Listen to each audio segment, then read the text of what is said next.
आर्थिक विकास की अंधी होड़ में ने मानवीय संवेदनाएं बचे रही हैं। न प्रकृति का संतुलन। प्रकृति अब चेतावनी देने के बजाय सीधा हिसाब चुकता कर रही है। आज देश में विकास की रफ्तार तेज है, लेकिन इसी रफ्तार में इंसानियत और प्रकृति दोनों पिछड़ते जा रहे हैं। रोज आत्महत्या और हिंसा की खबरें समाज की मानसिक थकान का सबूत हैं, तो बादल फटना और पशुओं की आक्रामकता प्रकृति के असंतोष के संकेत। सवाल यह है कि क्या हम आज सब कुछ जानकर भी अनजान बन रहे हैं और आँख मूंदकर विकास के नाम पर अपनी जड़ें खुद ही काट रहे हैं। देश को आर्थिक रूप से मजबूत बनाने की कोशिशें लगातार जारी हैं, लेकिन रोज सामने आने वाली आत्महत्या और हत्या की खबरें यह संकेत दे रही हैं कि नागरिक चेतना और मनोबल का स्तर लगातार गिरता जा रहा है। आए दिन होते रिश्तों के कत्ल, बलात्कार, छोटी छोटी बातों पर हत्या और आत्महत्या, ये सब संकेत हैं कि मनुष्य मानसिक रूप से थकता जा रहा है और मानवीय मूल्यों को पीछे छोड़ चुका है।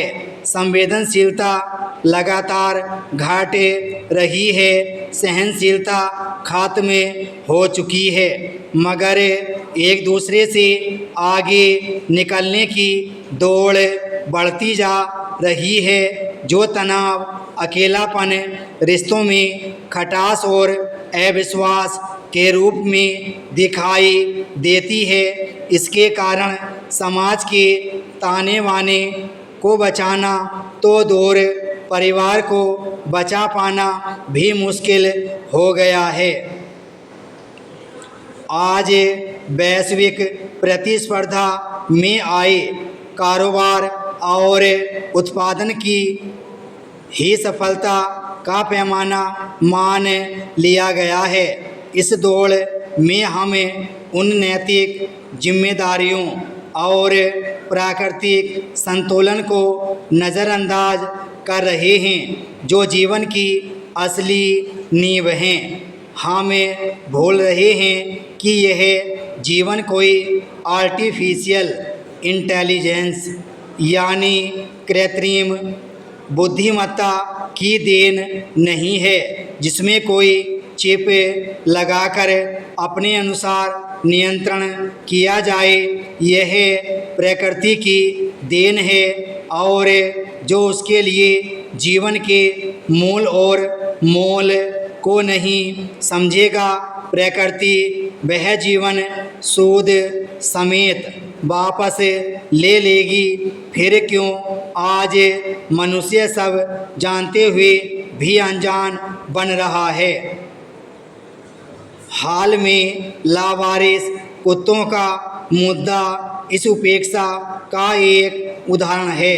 कुत्ते प्रकृति में विभिन्न आवासों, जंगल, घास के मैदान, तटीय क्षेत्र में रहने के लिए बने हैं, सड़कों पर भटकने के लिए नहीं। मगर मानव ने उनके प्राकृतिक घर छीनकर उन्हें आवारा बना दिया। परिणाम स्वरूप वे आक्रामक होते जा रहे हैं।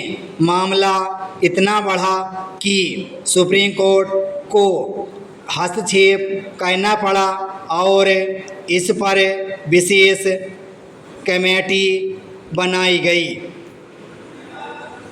भगवान ने सभी मनुष्यों को समान रूप से बनाया है। ईश्वर ने ही मनुष्य के अस्तित्व के लिए उपयुक्त वातावरण तैयार किया है। विराम स्टॉप।